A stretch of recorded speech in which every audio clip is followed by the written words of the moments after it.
aussi un autre problème que nous devons aussi dire. Les allocations familiales, bon, je le dis vraiment, peut-être que je ne sais pas, mais corrigez-moi, les allocations familiales au Congo n'ont jamais été revalorisées depuis, je pense, pratiquement après les indépendances. 1200 francs CFA.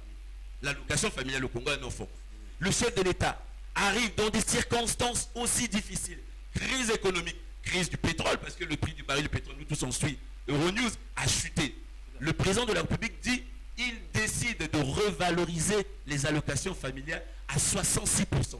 1200, quand on essaie de comparer, ça revient plus ou moins à 2000 francs CFA par enfant. Et attention, ça ne concerne pas seulement les fonctionnaires, mais aussi tous les travailleurs congolais. Écoutez, quand même, on peut dire que c'est quelqu'un, il a parlé avec son cœur. Et même bon, pour les politiques, ceux qui font ce qu'on appelle l'analyse politique, vous remarquerez, il y a ce qu'on appelle le gestuel dans le discours politique. Le discours du chef de l'État était un discours, y compris sur le gestuel. C'était un discours plein d'humilité. Parce qu'il a utilisé un concept pour montrer aux Congolais cet effort-là que nous avons accompli. Je ne l'ai pas accompli tout seul. Je l'ai accompli avec votre concours. Il a parlé de la responsabilité partagée. Il dit, si vous les Congolais, vous n'êtes pas avec moi. Si vous n'étiez pas avec moi, je n'aurais pas pu accomplir cela.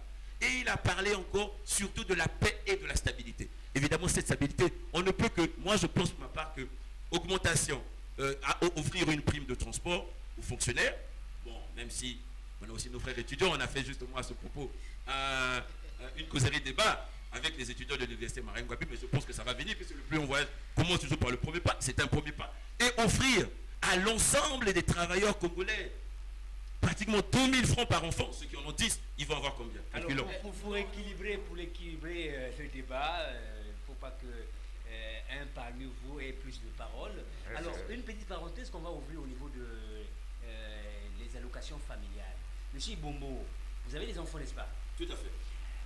À combien vous nourrissez votre enfant par mois?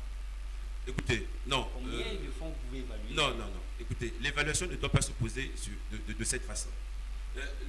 L'appréciation de l'augmentation des allocations familiales doit se poser plutôt sur le point que les allocations familiales au Congo n'ont jamais été revalorisées.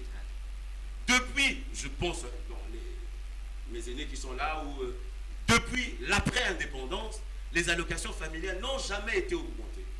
Et aujourd'hui, le chef de l'État, dans une situation économique, financière, internationale, aussi, on va dire, complexe, décide d'augmenter les allocations familiales. Attention, parce que ça ne concerne pas seulement les fonctionnaires, même ceux qui travaillent dans le privé, c'est-à-dire ici à CB+, vous allez voir, quand on regarde quand vous payez vos droits, les enfants, on va payer 2000 francs à chaque enfant. Si vous en avez 5, écoutez, mais pour parler des allocations familiales. Monsieur Léon, merci beaucoup. Nous sommes encore dans le volet social, mais nous voulons juste épingler une question avec les consommateurs. Il est bien que le président ait donné à chaque fonctionnaire 120 000 francs par an, 2 000 francs pour revaloriser les allocations familiales.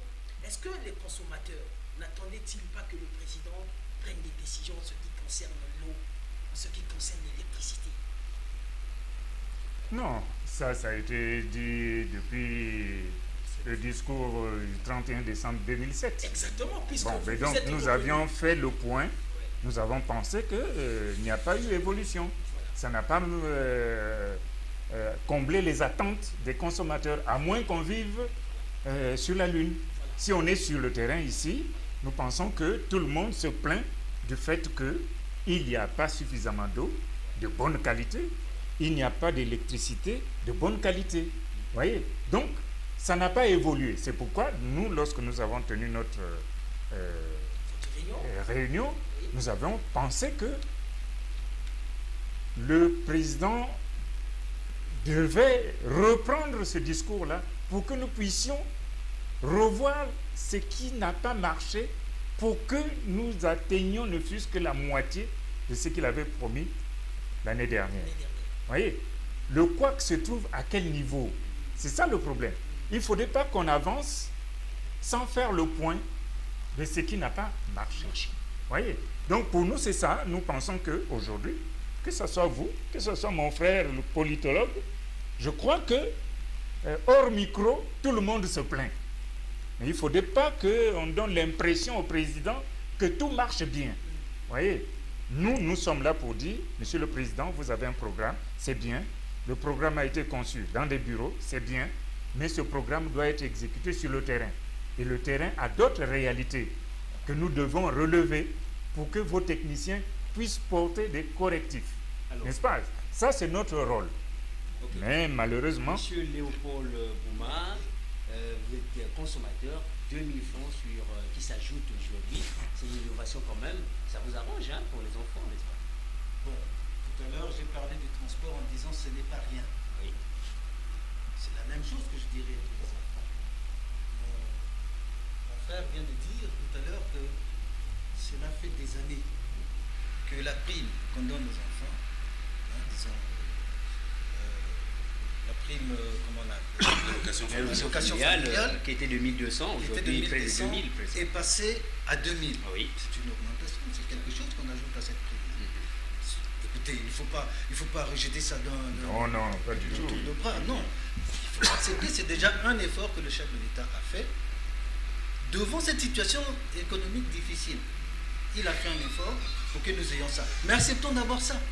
Le reste viendra. Acceptons d'abord ça. Disons au moins merci à l'entité, à l'autorité qui a pensé de cette façon.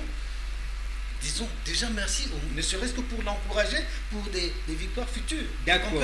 Si vous dites tout de suite que, bon, écoutez, ça ne représente rien, mais ça veut dire que vous aurez frustré les chefs de l'État. Alors, oui. Ok, un autre soulagement, sur ce point, le temps aussi. Oui, le temps, oui, mais c'est la question importante. Un autre soulagement qui s'ajoute à ce message du chef de l'État, c'est effectivement le recrutement qui sera relancé en cette année 2009 dans beaucoup de domaines. Alors, juste Ibombo, 2009, c'est aussi une année de satisfaction quand on voit cette volonté que donne le chef d'État pour recruter. Écoutez, nous, merci pour la question. Nous, au niveau du cercle des espérants, on a une devise. On dit « Après l'espérance viendra la joie ». Et vraisemblablement, après l'espérance vient la joie. Et le chef de l'État, ce n'est pas pour... le chef de l'État est en train de donner un nouveau souffle à son pays. Il faut le dire, il faut le reconnaître. C'est quand même des décisions assez courageuses. Et il ne faut pas oublier que nous sommes en rapport avec le Fonds monétaire international et la Banque mondiale.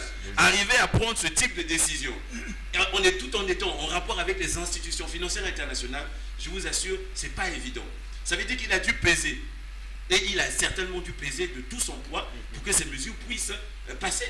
Et je dirais, mais pour ce qui est du recrutement, ici, le président a dit recrutement dans les secteurs innovants et dans les secteurs qui vont apporter la croissance dans notre pays. Ça, c'est rationnel. Ça, c'est bien. Ça, nous devons nous en féliciter. Ce que je demande, évidemment, la société civile, que la société civile cherche toujours à regarder. Évidemment, la société civile, le président a parlé de la responsabilité partagée. La société civile, je pense, ma foi, doit accompagner le gouvernement dans